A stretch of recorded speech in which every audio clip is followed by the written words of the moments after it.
شریف کے اندر حجرہ مبارک کے ساتھ بیٹھے ہوئے ہیں، کیونکہ اس کے اندر ہے کہ جالس الى حجرت النبی صلی اللہ علیہ وسلم، آپ حجرے کے ساتھ ٹیک لگائے ہوئے بیٹھے ہیں، آپ ان کو روک نہیں رہے، یہ جہنمی ہو رہے ہیں.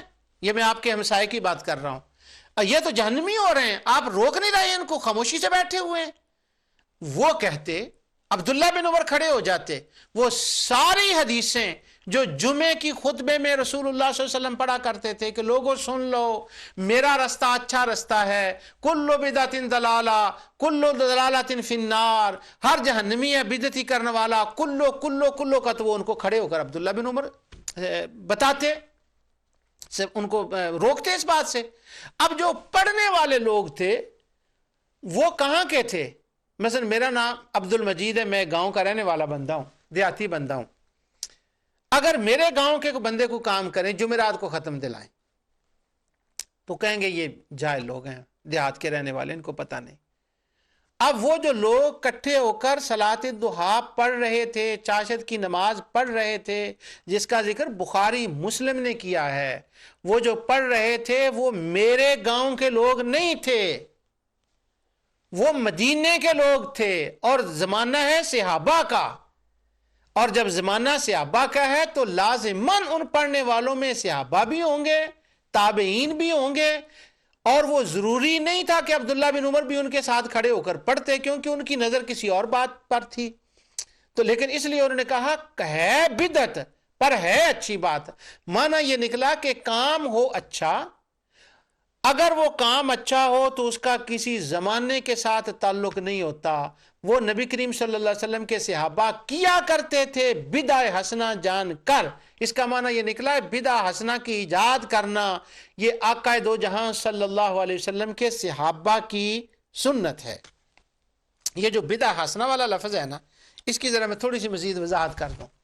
یہ چونکہ روایت آئی ہے مصنف ابن ابی شیبہ میں، اور ابن عبد البر نے بھی اس کا ذکر کیا ہے، تو یہ اس میں نعمت البدع آیا ہے. ویسے نعمت البدع وہ اس کے اندر تراویح کے بارے میں حضرت عمر کا بھی آتا ہے کہ انہوں نے تراویح کی جماعت کو دیکھ کر کہا تھا کہ یہ اچھی بدعت ہے، وہ بخاری میں بھی لفظ ہے، پر اس خاص روایت کی میں یہ بات کر رہا ہوں. اب حافظ ابن حجر نے اس کی جب شرح کی ہے تو اس نے کہا ہے وَرَوَا ابن ابی شیبہ بِاسْنَادِ صحیح.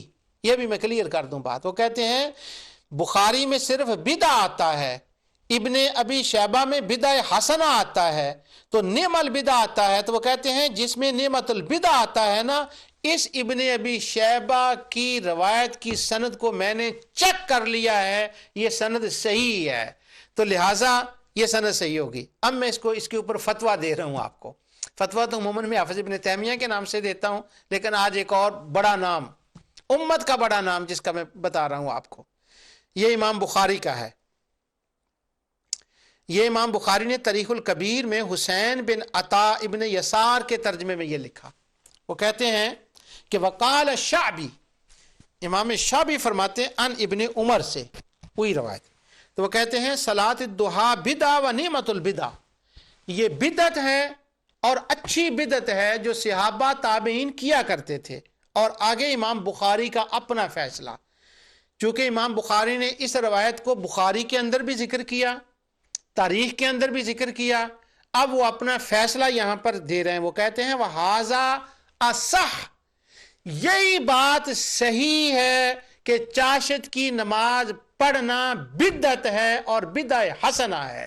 لوگ کہتے ہیں یہ بدع حسنہ تو دیہات کے لوگوں نے لفظ بنایا ہے، ہمیں کہتے ہیں یہ تو آپ کے وہ جو گاؤں کے ان پڑھ لوگ ہیں نا، پیروں کے ماننے والے، اللہ سر، انہوں نے یہ لفظ نکالا ہے. کہاں سے نکال لیا تم نے؟ جو بدعت، میں نے پچھلے دن میں بتایا تھا کہ کسی میں کوئی بندہ کسی کو بدعت کہتے ہیں. وہ میرے لڑکا مرغوب احمد یونی میں جاتا ہے تو وہاں یونیورسٹی میں کسی نے کہا یہ بدعت، یہ آپ جو کرتے ہیں 12 ربیع الاول کو، یہ تو بدعت ہے. تو وہ میرے لڑکے مرغوب احمد نے کہا یہ تو بدع حسنہ ہے، بدع حسنہ ہے اس حیت سے میلاد کا کرنا. ویسے تو میلاد کا ذکر اور آقا دو جہاں صلی اللہ علیہ وسلم کی ولادت کا ذکر وہ تو قرآن و سنت میں ہے، وہ نہیں اس حیت کے ساتھ کرنا. تو وہ مرغوب احمد نے سے کہا وہ تو بدعت حسنہ ہے. تو اس نے اس کی طرف دیکھا، ایسے سر مارا کہ کیسا پاگل بندے کے ساتھ میرا واسطہ پڑ گیا، یہ تو بیوقوف آدمی ہے، اس کو یہ کیا اس نے کہہ دیا، اس کو کسی نے بتایا ہی نہیں. اور اب میں بخاری کا بتا رہا ہوں. ہم جو کہتے ہیں نا وہ یہ ہے وَهَذَا أَصَحُّ، الشعبی 200 صحابہ کی زیارت کرنے والے ہیں امام شعبی. اور امام تذکرۃ الفاظ کے اندر امام ابو حنیفہ نے علامہ ذہبی نے لکھا کہ یہ امام اعظم امام الائمہ امام ابو حنیفہ کے استاد تھے. وہ کہتے ہیں صلاۃ الضحیٰ بدعہ و نعمت البدع، اور بخاری کہتے ہیں وہذا اصح، یہی بات صحیح ہے کہ یہ بدعہ حسنہ ہے. سبحان اللہ. ام المومنین کہیں حضور نے نہیں پڑھی، میں پڑھتی ہوں. عبداللہ بن عمر کہیں لوگ پڑھتے ہیں، ابو بکر عمر نے نہیں پڑھی پر لوگ پڑھتے ہیں، نیا کام ہے، پر نیا کام ہر نیا کام برا ہی نہیں ہوتا. وہ کہنے لگے ٹھیک ہے نیا کام ہے، بدعہ حسنہ ہے. میلاد ہے نیا کام ہے، سید کے ساتھ نیا کام ہے، بدعہ حسنہ ہے. وہ اگر تراویح بدعہ حسنہ بن جائے، ہر روز تراویح جماعت کے ساتھ پڑھنا وہ بدعہ حسنہ ہو اور یہ بدعہ حسنہ ہو، جب یہ ساری باتیں بدعہ حسنہ بنتی ہیں، ساری بدعہ حسنہ بن جاتی ہیں، تو کیا میلاد اپنی حیت کے اعتبار سے جس میں ذکر رسول ہو وہ بدعہ حسنہ پر اگر ہم کہیں اس کو بدعہ حسنہ تو ہمیں وہ دنیا حیران ہوتی ہے. شبہ ڈالنے والے دوست کہ یہ بدھو کہاں سے آگے، ان کو کیا پتا کہ یہ کیا بات کر رہے ہیں. تو بدعہ حسنہ کا، اور امام بخاری کہتے ہیں یہی بات صحیح ہے کہ نماز چاشت کرنا بڑھنا بدعہ حسنہ ہے. بعض میرے دوست ناظرین جو ازالہ شبہات سننے والے ہیں، ان کے ذہن میں ایک بات کھٹک رہی ہے، وہ مجھے پتا ہے، اس کا میں ازالہ کرتا ہوں اللہ تعالیٰ کی رحمت سے، یہ بات میں پوری کر لوں. اب حافظ ابن قیم نے زاد المعاد کے اندر اسی صلاۃ الضحیٰ کے اندر، جب انہوں نے کتاب الصلاۃ کے اندر نماز و نوافل کا ذکر کیا تو اس کے اندر حافظ ابن قیم نے یہ لکھا ہے. کہتے ہیں سمعت ابن عمر، وہی شعبی والی روایت انہوں نے کیا کہ ما ابتدع المسلمون افضلا صلاۃ من الضحیٰ. وہ کہتے ہیں حافظ ابن قیم کے میں لفظ پڑھ رہا ہوں، وہ کہتے ہیں کہ مسلمانوں نے جتنے بھی نئے کام بدعتیں شروع کی ہیں ان میں بہترین بدعت، افضل بدعت، یعنی ٹاپ کی بدعت جو نیا کام ہے، ٹاپ کی بدعت وہ نماز چاشت ہے. یہ زاد المعاد کے اندر حافظ ابن قیم نے پہلی جلد میں صلاۃ الضحیٰ کے اندر لکھا. یارو ہمیں اب کوئی بندہ تو اتنا مرد میدان بنے وہ زاد المعاد لے اور جا کر کسی بندے کو یہ دکھا دے کہ یارو بدعت ہر بدعت وہ بری نہیں ہوتی. امام بخاری لکھ رہے ہیں، وہ کہتے ہیں زیادہ صحیح ہے کہ یہ بدعت ہے، بدعہ حسنہ ہے، تو بدعت حسنہ کا وجود ہوا. اب علامہ ابن بطال نے بھی اس کو حافظ ابن حجر کے ذریعے سے اسی بات کو ذکر کیا ہے کہ وہ مسند ظاہرہ الی حجرۃ النبی صلی اللہ علیہ وسلم فقال بدعہ و نعمت البدع. اب عینی کا بھی ہے، اسقلانی کا بھی ہے، ابن عبد البر کا بھی ہے، وہ ساری روایات میں چھوڑ رہا ہوں، لیکن تمام محدثین نے اس کو بدعہ حسنہ کہا ہے. اس کا معنی یہ نکلا کہ صحابہ کرام نبی کریم صلی اللہ علیہ وسلم کے دنیا سے تشریف لے جانے کے بعد نئے کام کرتے تھے جو حضور نبی کریم صلی اللہ علیہ وسلم نے نہ کیے ہوں. میں نے پچھلے پروگرام میں یہ بات بتا دی تھی، شاید کسی کے ذہن میں پتہ نہیں اس نے کسی نے سنا ہے کہ نہیں، وہ اتھارٹی کی بات ہو جاتی ہے کہ کوئی یہ سوچے وہ صحابہ تھے نا، وہ تو کر سکتے تھے، آپ تو نہیں نا میلاد کر سکتے. یہ قاعدہ جلیلہ ہے میرے ہاتھ میں دوبارہ پڑھ دیتا ہوں. میں اس کو 1000 بار بھی پڑھوں تو مجھے یہ کم لگتا ہے. یہ قاعدہ جلیلہ کے صفحہ نمبر 221 پر ہے. انصاری صاحب نے اس کا ترجمہ کیا. قاعدہ جلیلہ مصنف حافظ ابن تیمیہ. وہ کہتے ہیں کسی صحابی کی روایت یا قول کا حسن عبادت، اباحات، واجبات اور تحریمات کے سلسلہ میں شریعت میں کوئی اعتبار نہیں ہے. یعنی اگر کوئی صحابی کام کرے تو وہ اتھارٹی نہیں بن جاتی، بس کر دیا تو کیا ہے. وہ کرتے ہیں اس کے برعکس اگر نبی کریم صلی اللہ علیہ وسلم سے شبہ روایات اس صحابی کے قول کے خلاف ہوں تو وہ فعل سنت نہیں بن سکتا. بالکل صحیح ہے، اور مسلمانوں پر اس کی اطاعت واجب نہیں ہوگی. آگے پھر انہوں نے صحابہ کرام کے کچھ واقعات بتائیں، وہ پچھلی بار بھی میں نے وعدہ کیا تھا، پھر آپ سے وعدہ کر رہا ہوں کہ انہوں نے یہ کہا کہ وہ جو واقعات انہوں نے ذکر کیے وہ کہتے ہیں کہ یہ صحابہ نے کام کیے لیکن وہ صحیح نہیں تھے. تو صحابہ کا کام اتھارٹی نہیں ہوتا. ہمارے شبہ ڈالنے والے دوستوں کے نزدیک وہ اتھارٹی نہیں ہوتا. پچھلی بار بھی میں نے یہ حافظ زبیر علی زئی صاحب کی کتاب آپ کو پڑھ کر بتائی تھی، آج پھر میں اس کا بتاتا ہوں. طواف کے وقت بیت اللہ کے چاروں ارکان کا چومنا یا چھونا، کہتے ہیں یہ بدعت ہے. عبد المنعم بن سلیم حافظ زبیر علی زئی. تو اب یہ جو صحابہ کرام کا معاملہ ہے، جو کہا جاتا ہے صحابہ سے دکھائیں، بابا یہ بات نہیں ہے. اگر صحابہ سے دکھا بھی دیں بھی تو کوئی فرق نہیں پڑتا. یہ نعمہ کیا اس کا نام لیتے ہیں، اس کا وجود صحابہ اکرام رضوان اللہ تعالی مجمعین سے یہ میں نے بتا دیا۔ اب میں دوسری روایت کی طرف چلتا ہوں۔ وہ جو میں نے آپ کو کہا نا کہ بعض دوست جو ہیں ان کے ذہن میں ایک خیال گزر رہا ہوگا، تو وہ بھی میں آپ کو بتا دوں۔ وہ روایت یہ ہے کہ کیا نبی کریم صلی اللہ علیہ وسلم نے چاشت کی نماز ادا کی تھی کہ نہیں، یہ ایک الگ مسئلہ ہے۔ لیکن میں نے جو یہ کہا ہے وہ یہ ہے کہ نبی کریم صلی اللہ علیہ وسلم نے نماز ادا کی تھی یا نہیں، یہ بات ام المومنین کے علم میں نہیں تھی، اس لیے وہ کہتی ہیں میں پڑھتی ہوں، حضور نے نہیں پڑھی۔ کیا یہ حضور نے پڑھی تھی؟ اب چاشت کے باب میں ہی امام بخاری نے، امام مسلم نے، دیگر لوگوں نے ایک بات کہی ہے، وہ یہ ہے، امام مسلم نے یہ لکھا کہ نبی کریم صلی اللہ علیہ وسلم، بخاری نے بھی، کہ جب وہ سفر سے تشریف لاتے صبح کے وقت تو وہ 2 رکعت نماز پڑھتے۔ ایک بات تو یہ تھی، اور دوسرا نبی کریم صلی اللہ علیہ وسلم کی چچا کی بیٹی، ابو طالب کی بیٹی، اور حضرت علی مرتضیٰ رضی اللہ تعالیٰ عنہ کی ہمشیرہ حضرت ام ہانی رضی اللہ عنہا، یہ حضور کی چچا کی بیٹی تھی۔ یہ میں نے 2-3 بار چچا کی بیٹی اس لیے کہا کہ میں بسا اوقات محسوس کرتا ہوں کہ لوگوں میں یہ بات مشہور ہے کہ وہ حضور کی پھوپھی تھی، اس لیے میں نے یہ بات کر دی۔ یہ حضرت علی رضی اللہ عنہ کی بہن تھی۔ ان کا شوہر جو تھا یہ فتح مکہ کے دن اسلام لائیں۔ ان کا شوہر جو تھا حبیرہ اس کا نام تھا، وہ بھاگ کر نجران چلا گیا اور حالت کفر پر اس کی موت ہوئی، تو وہ ایمان نہیں لایا تھا، تو یہ ایمان لائی تھی، تو یہ نبی کریم صلی اللہ علیہ وسلم ان کے گھر میں تشریف لے جایا کرتے تھے۔ فتح مکہ کے دن ام ہانی رضی اللہ تعالیٰ عنہ روایت کرتی ہیں، وہ کہتی ہیں ما حدثنا احد انه راى النبي صلی اللہ علیہ وسلم يصلي الضحى غیر ام ہانی فانها قالت ان النبي صلی اللہ علیہ وسلم دخل بيتها يوم فتح مکہ فاغتسل وصلى 8 ركعات فلم رآه صلاة قط اخف منها غیر انه يتم الركوع والسجود۔ ام ہانی فرماتی ہیں کہ، اور یہ بات ہے کہ اس روایت کی راویہ صرف ام ہانی ہے، یہ بخاری نے بھی ذکر کیا، علامہ استیاب کے اندر اس نے، ابن اسیر نے بھی ذکر کیا، جن لوگوں نے لکھا نا ام ہانی کا تذکرہ، تو وہ کہتے ہیں یہ ایک واحد صحابیہ ہیں جو یہ روایت کرتی ہیں کہ نبی کریم صلی اللہ علیہ وسلم نے جب مکہ فتح کا دن تھا تو وہ فرماتی ہیں کہ حضور علیہ الصلوۃ والسلام کو انہوں نے دیکھا کہ نبی کریم صلی اللہ علیہ وسلم فتح مکہ کے دن وہ ان کے گھر میں گئیں، تو حضور علیہ الصلوۃ والسلام نے غسل کیا اور 8 رکعت نماز پڑھی۔ اس سے استدلال کیا جاتا ہے کہ نبی کریم صلی اللہ علیہ وسلم نے نماز پڑھی، صلاۃ الضحیٰ جو ہے وہ پڑھی، مگر اس روایت کا سوائے ام ہانی سے کسی اور صحابی نے روایت نہیں کیا۔ اب ام المومنین سیدہ عائشہ صدیقہ رضی اللہ تعالیٰ عنہا جو تھیں، ان کے اعتبار سے، ان کے حساب سے تو اس روایت کا ان کو علم نہیں تھا، مگر وہ سختی سے کہہ رہے ہیں کہ حضور نے نہیں پڑھی، مگر میں پڑھتی ہوں۔ اور تمام محدثین اس کے بعد عبداللہ بن عمر، امام بخاری، وہ یہ کہہ رہے ہیں کہ یہ نیا کام ہے، بدعہ حسنہ۔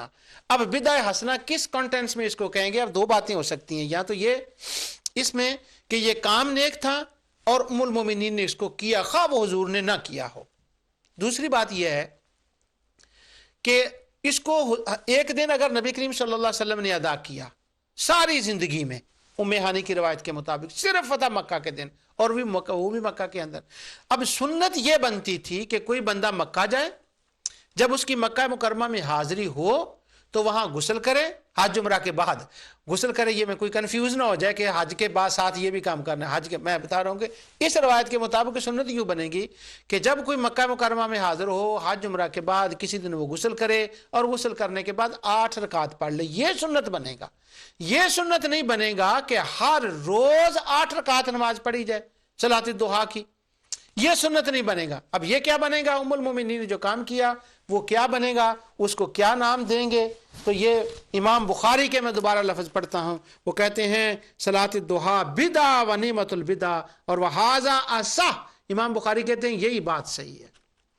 اب ان کے علم میں ہونا یہ اور بات ہے کہ ان کے علم میں یہ بات تھی کہ نبی کریم صلی اللہ علیہ وسلم نے پڑھا، اور یہ بات جو تھی یہ حضرت ام ہانی کو اس کا تھا علم، اور کسی کو اس کا علم نہیں تھا، اس لیے وہ جو کرتے تھے ان کے حساب سے وہ بدعہ حسنہ ہی بنتی تھی۔ یہ وہ واقعات تھے جو نبی کریم صلی اللہ علیہ وسلم کے دنیا سے تشریف لے جانے کے بعد صحابہ کرام نے کیے۔ اگر یہ جائز نہ ہوتا تو وہ کیوں کرتے؟ یہاں پر میں امام مسلم کے یہ الفاظ بتا دوں کہ وہ صحابہ کرام کو یہ جرت کیسے ہوئی کہ وہ یہ کریں آپ کے حساب سے؟ انہوں نے کیوں کیے جب حضور نے کیا تھا؟ اس کا ایک سبب تھا۔ یہ روایت ہے کتاب العلم کے اندر، اس وقت سے میں پڑھ رہا ہوں، امام مسلم نے اس کو کتاب الزکوٰۃ کے اندر بھی بیان کیا، اور امام مسلم نے اسے کتاب العلم کے اندر بھی بیان کیا۔ وہ روایت یہ ہے، امام مسلم کا باب دیکھیں، باب کا نام ہے من سن سنتن حسنتن او سیئا ومن دعا الی ہدا او ضلالہ۔ مسلمانوں کے اندر اچھے کام یا برے کام، سنہ سنتن حسنتن او سیئا، اچھی بدعت، اچھا کام، برا کام کرنے کی ابتدا کرنا، اور اس کے بعد کسی کو ہدایت کی طرف بلانا یا کسی کو گمراہی کی طرف بلانا۔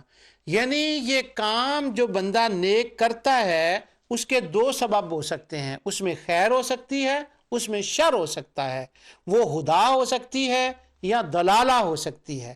تو یہاں پر دلالہ کے لفظ بھی آئے ہیں، اس کا مطلب یہ ہوا کہ کل بدعت دلالہ کل دلالت فی النار کا یہ مطلب ہے کہ ہر وہ بدعت جو دلالہ ہے، جو خیر کی طرف نہیں ہے، جو خدا کی طرف نہیں ہے، جو اللہ تعالیٰ اور اس کے رسول کے احکام کے خلاف ہوگی، اس کام کا وہ بندہ جو ہے وہ کرنے والا بدعتی ہوگا۔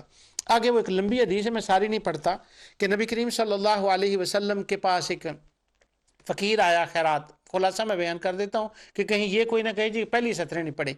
تو فقیر تھا، وہ آیا، حضور علیہ الصلوۃ والسلام نے لوگوں سے کہا اس کو کچھ دو، تو ایک بندہ اٹھ کر گیا اور اس نے کچھ لایا، اور بعد میں دوسرے لوگوں نے بھی اس کی مدد کی، اور جب وہ پورا ہو گیا اس کا تو نبی کریم صلی اللہ علیہ وسلم کا چہرہ چمک اٹھا۔ اب اس کے بعد رسول اللہ صلی اللہ علیہ وسلم نے جو خطبہ دیا وہ یہ تھا کہ حضور علیہ الصلوۃ والسلام نے فرمایا من سنّ فی الاسلام سنۃ حسنہ فعمل بها بعدہ کتب له مثل اجر من عمل بها ولا ينقص من اجورهم شیء ومن سنّ فی الاسلام سنۃ سیئۃ فعمل بها بعدہ کتب علیہ مثل وزر من عمل بها ولا ينقص من اوزارهم شیء۔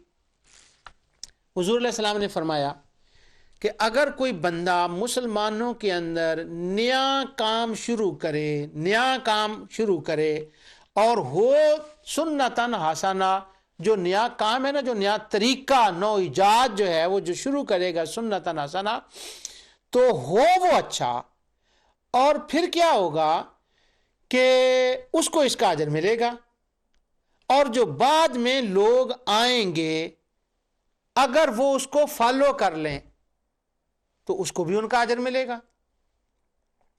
وَلَا يَنْقُصُ مِنْ أُجُورِهِمْ شَيْءٍ، لیکن جس بندے نے وہ نیا حسنہ کام شروع کیا ہے نا، اس کے عمل، اس کے کام میں، اس کے ثواب میں کمی نہیں ہوگی۔ کیوں؟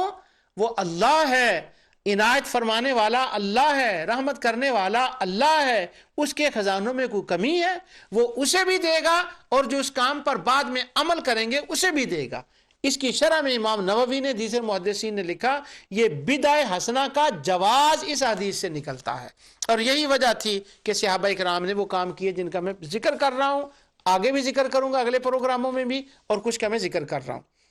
اور باقی رہا وَمَنْ سَنَّ فِي الْإِسْلَامِ سُنَّةً سَیئَةً، ہاں برا کام اگر کوئی کرے تو فَعُمِلَ بِهَا بَعْدَهُ كُتِبَ عَلَيْهِ مِثْلُ وِزْرِ مَنْ عَمِلَ بِهَا، وہ جو برا کام کرے گا اس کے پیچھے جو لوگ اس پہ عمل کریں گے ان کو بھی اس کا گناہ ہوگا، اور جس نے شروع کیا اس کا بھی گناہ ہوگا۔ اب یہاں سے بدعہ حسنہ اور بدعہ سیئہ کا کنسپٹ نکل آیا۔ جب ہم ام المومنین عائشہ صدیقہ رضی اللہ تعالیٰ عنہ کے عمل کو دیکھتے ہیں، نماز چاشت کو، تو یہ حسنہ ہے۔ جب ان صحابہ کرام جنہوں نے عبداللہ بن عمر کے سامنے پڑھا، جن کو عبداللہ بن عمر نے بدع حسنہ کہا وہ حسنہ بنتا ہے. اور کوئی بندہ اگر برا کام شروع کر دے، ایجاد کر دے، تو اس ایجاد اس کے اندر وہ جو برا کام ہے اس کو بھی گناہ ملے گا اور جو اس کو شروع کرے گا اس کا بھی گناہ ملے گا. اب جب میں یہ واقعہ بیان کر رہا تھا تو مجھے آپ نے بچپن کا ایک واقعہ یاد آ گیا. اس وقت میں نے قرآن شریف حفظ کر لیا تھا اور میں قرات پڑھتا تھا. میرے استاد سے قاری محمد یوسف صدیقی صاحب رحمۃ اللہ تعالی علیہ، اللہ تعالیٰ ان کی قبر پہ کروڑا رحمت نازل فرمائے، وہ میرے قرات کے استاد تھے. اس زمانے میں جہاں میں پڑھتا تھا شرک پور شریف کے اندر میں نے حفظ کیا تھا، بعد میں باقی بھی کچھ وہاں رہا، حاضری رہی وہاں مدرسے کے اندر بھی. اس زمانے میں شرک پور شریف کے اندر کوئی سینما نہیں تھا، سینما جس کو کہتے ہیں نا، سینما نہیں تھا، کوئی فلم نہیں تھا. اس زمانے میں وہ ایک کچی ٹاکی چلتی تھی، اس کو کچی ٹاکی کے پکی ٹاکی کہتے تھے، کہ وہ سینما میں اس طرح سے تھا، وہ ایک دن ہوتا اور لوگ چلے جاتے. وہاں کا ایک شرک پور شریف کا بڑا با اثر بندہ تھا اس زمانے میں. اس نے کہا میں یہاں سینما بناتا ہوں. تو اس بندے نے کوئی اجازت لینی پڑتی ہوگی حکومت سے، تو اس نے اجازت لی. وہ با اثر بندہ تھا، بڑا افسر بھی تھا، غالباً سی ایس پی افسر تھا وہ. یہ 35 سال پرانی میں آپ کو بات بتا رہا ہوں. یہ نور ٹی وی الحمدللہ شرک پور شریف میں بھی جاتا ہے اور لوگ دیکھتے ہیں. تو جب یہ شرک پور شریف کے لوگ دیکھیں گے تو وہ میری اس بات کی گواہی دیں گے. تو شرک پور شریف کے اندر سینما نہیں تھا. اس بندے نے جو بڑا با اثر تھا اس نے کہا میں بناتا ہوں. اس نے اپنی جگہ میں سینما بنانا شروع کر دیا. تو شرک پور شریف کا سالانہ عرس آ گیا. تو عرس کے اوپر علماء نے تقریریں کی اور اس میں یہ قرارداد پاس ہوئی کہ یہ بزرگوں کی سرزمین ہے، یہاں سینما نہیں ہونا چاہیے. یہاں تو لوگ آتے ہیں حصول برکت کے لیے، مسلمانوں کا شہر ہے، تو یہاں کیوں یہ سینما بنایا جاتا ہے. اس وقت میرے شیخ حضرت میاں غلام احمد صاحب رحمۃ اللہ تعالی علیہ نے یہ حدیث جو ابھی میں نے پڑھی ہے، یہ مسلم سے حدیث پڑھی، آج سے 35-36 سال پہلے کی بات ہے. تو انہوں نے جب یہ حدیث پڑھی تو انہوں نے اس حدیث کا اس طرح سے پڑھا. انہوں نے کہا وَمَنْ سَنَّ فِي الْإِسْلَامِ سُنَّةً سَيِّئَةً فَعُمِلَ بِهَا بَعْدَهُ كُتِبَ عَلَيْهِ مِثْلُ وِزْرٍ مَنْ عَمِلَ بِهَا وَلَا يَنْقُصُ مِنْ أَوْزَارِهِمْ شَيْئًا. کہ جو برا عمل شروع کرتا ہے، برا کام شروع کرتا ہے، نیا کام شروع کرتا ہے، اسے بھی گناہ، اور بعد میں جو اس کو فالو کریں گے اس پر بھی گناہ. تو میاں صاحب رحمۃ اللہ علیہ نے یہ مثال دی. وہ کہنے لگے یہ بدعہ سیئہ ہے. وہ فرمانے لگے یہ سینما یہاں نہیں تھا، یہ نئی ایک ایجاد ہے، یہ بدعہ ہے، یہ نیا کام ہو رہا ہے. اب سینما بنانے والے کو بھی اس کا گناہ ہوگا، کیونکہ فحاشی کے پروگرام ہوں گے فلموں کے اندر جس طرح ڈراموں میں ہوتا ہے، اور یہ وہ ہوں گے، اور جو لوگ جا کر دیکھیں گے ان کو بھی گناہ ہوگا. تو انہوں نے اس بندے کو مخاطب کیا جو وہ بتا رہا تھا. فرمانے لگے میں تمہیں حضور علیہ الصلوۃ والسلام کی حدیث بتا رہا ہوں، یہ سینما نہ بنا، بند کر دے، کیونکہ یہ بدعہ سیئہ ہے. اور جب تک تو رہے گا تیرا سینما رہے گا، بعد میں لوگ اس کو دیکھتے رہیں گے، اس وقت تک تمہیں اس کا گناہ ملتا رہے گا، کیونکہ یہ بدعہ سیئہ ہے. کسی بندے نے غلط فلمیں ایجاد کر دی، کوئی غلط پروگرام ایجاد کر دیے، یہ بدعہ سیئہ ہے. اس کا ایجاد کرنا، اس کے بارے میں حکم ہے کل بدعۃ ضلالہ، وہ دلالہ کی بات ہے. یا اس سے ذرا آگے بڑھ کر بھی، وہ بڑھ کر میں نے اس لیے کہا ہے کہ میں نے پچھلے پروگرام میں بھی آپ سے وعدہ کیا تھا کہ یہ بدعت کے اندر انشاءاللہ یہ جو احادیث پڑھی جاتی ہے نا بدعت کے بارے میں، رد بدعات میں، اور سامنے رکھا جاتا ہے اس کو میلاد کو، ختم کو، جمعرات کو، اور پھر وہ حدیثیں پڑھ دی جاتی ہیں بغیر سوچے سمجھے. میں انشاءاللہ آگے چل کر احادیث کی کتابوں سے وہ حدیثیں پڑھوں گا، اور پھر یہ میں بتاؤں گا کہ یہ حدیثیں کن کا رد کر رہی ہیں اور بدعہ سیئہ کیا ہوتی ہیں، اور وہ پوری حدیث کا کنٹینٹس کیا ہے. جب پیچھے سے آپ حدیث یہاں سے شروع کریں پڑھنے کی تو 3-4 حدیثیں آئیں گی، اور چوتھی آگے جا کر وہ کلو بدعتن آئے گا، کلو دلالتن آئے گا، پھر فی النار آئے گا. پھر پتا چلے گا کہ وہ لسٹ ہے وہاں پر کہ یہ کام کرنے بدعت ہیں اور ان کاموں کا کرنے والا جہنمی ہے. وہ لسٹ ہے اس کے اندر. لیکن ہم کیا کریں، ہمارے شبہ ڈالنے والے دوست جو ہیں ان کی پرابلم یہی ہے کہ وہ قرآن کی آیت بھی پڑھتے ہیں تو ایک ٹکڑا، نہ وہ مکی آیت کو دیکھتے ہیں نہ مدنی آیت کو دیکھتے ہیں، نہ اس سے اگلی آیتیں نہ پچھلی آیتیں، اور جب حدیث پڑھتے ہیں تو پھر بھی ایک ٹکڑا. حالانکہ کلو بدعت دلالہ یہ کسی حدیث کا ٹکڑا نہیں ہے اکیلا، نہیں، اسے ایک تسلسل آ رہا ہے، کوئی بات ہو رہی ہے پیچھے سے، اور پھر میں وہ بتاؤں گا انشاءاللہ۔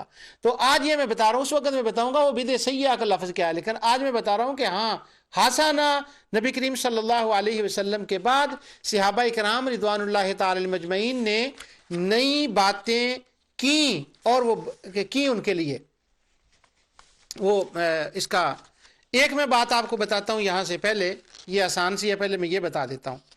امام مسلم نے کتاب الجمعہ کے اندر یہ لکھا، وہ کہتے ہیں ان نبی صلی اللہ علیہ وسلم کان یخطب قائما یوم الجمعہ ثم یجلس ثم یقوم فیخطب قائما فمن نبأک انہ کان یخطب جالسا فقد صلی فقد کذب واللہ صلیت ما اکثر من الف صلاۃ۔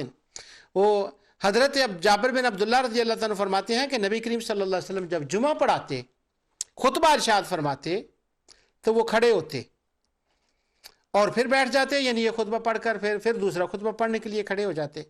اور حضرت ابو بکر خطب رسول اللہ صلی اللہ علیہ وسلم، آگے وہ مصنف ابن ابی شیبہ کی روایت ہے کہ قائمن و ابو بکر قائمن و عمر قائمن و عثمان قائمن و اول من جلس علی المنبر معاویہ بن ابی سفیان۔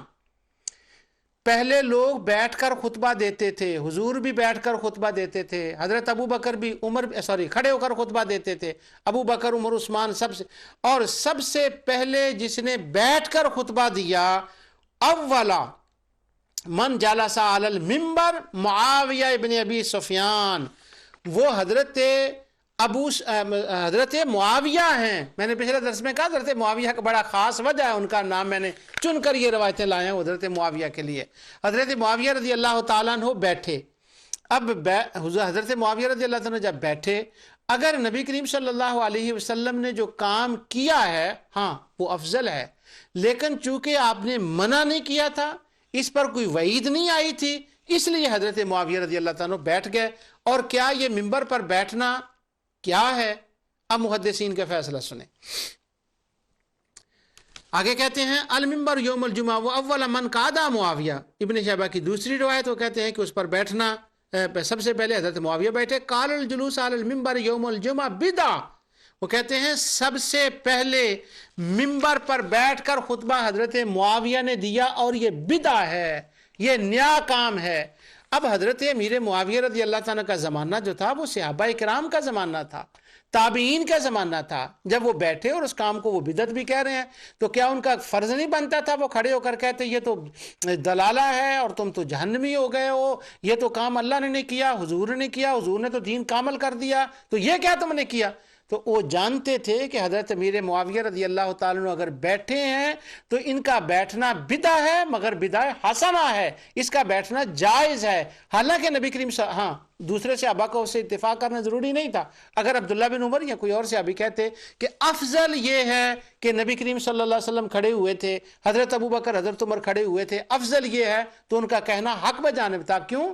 سارے صحابہ مجتہد تھے، وہ ایک دوسرے سے مسئلے سے اختلاف کر سکتے تھے، مگر حضرت معاویہ بھی مجتہد تھے، جیسا کہ امام بخاری نے لکھا خود وہ بھی مجتہد تھے۔ تو جب وہ بیٹھے تو یہ اجتہادی مسئلہ بن گیا کہ بیٹھنا جائز ہوا۔ اب صحابہ کرام رضوان اللہ تعالی مجمعین میں سے یہ دوسرا کام تھا۔ اب میں ختم کر رہا ہوں، بالکل اخیر میں وہ وقت پہنچ گیا، مجھے اشارہ ہو گیا ہے، یہ بعد میں اس کا زیادہ تفصیل سے بتا دوں گا۔ کتاب الجمعہ کے اندر ہی دوسری بات ہے کہ جو دوسری اذان دی جاتی ہے، یہ اذان ثانی جو ہے یہ حضرت عثمان رضی اللہ تعالیٰ عنہ کے زمانے میں شروع ہوئی، اور حضرت عثمان رضی اللہ تعالیٰ عنہ نے اس کو شروع کیا۔ اور حضرت عبداللہ بن عمر رضی اللہ تعالیٰ عنہ بیان فرماتے ہیں کہ الاذان الاول یوم الجمعہ بدعہ فقال ابن عمر بدعہ، وہ کہنے لگے کہ یہ جمعے کی جو اذان ہے یہ بدعہ ہے، مگر ہے نیک کام، ہے نیک بدعہ۔ اس کا مطلب یہ ہوا کہ اگر کوئی نیا کام ہو تو صرف وہ نئے کام کرنے سے، وہ نئے ہونے کی وجہ سے وہ کام بدعت نہیں ہو جائے گا، بلکہ دیکھا یہ جائے گا کہ کام وہ قرآن اور سنت اور حدیث کے خلاف ہے کہ نہیں۔ اگر تو وہ قرآن اور حدیث اور سنت کے خلاف نہیں ہے تو نیا ہونا کوئی بات نہیں۔ صحابہ کرام رضوان اللہ تعالی مجمعین اسی طرح کیا کرتے تھے اور ان کے ہاں یہ جائز تھا۔ یہ چند باتیں تھیں جو میں نے آپ کے سامنے صحابہ اکرام رضوان اللہ تعالی مجمعین کے حوالے سے کی ہیں۔ حافظ زبیر علی زئی صاحب نے عبادات میں بدعات اور عمر بن عبد المنعم نے اس کے بارے میں یہ لکھا کہ آج کل اس اذان کا ترک کر دینا بہتر ہے، کیونکہ جس وجہ سے اس کا اضافہ ہو گیا تھا وہ ختم ہو گئی ہے، اور ہمارے وہ کہتے ہیں کہ نو آموز لوگوں نے یہ جرت کی ہے کہ اس کو کہا ہے کہ اذان بدعت قرار دیا ہے، حالانکہ ان کا یہ کہنا کہ یہ ان پڑھ جاہل لوگ ہیں جنہوں نے اس کو بدعت قرار دیا ہے، وہ عبداللہ بن عمر ہیں جنہوں نے اس کو بدعہ حسنہ کہا ہے۔ جو کچھ میں نے کہا اللہ تعالیٰ اسے قبول فرمائے۔ وما علیہ الا البلاغ۔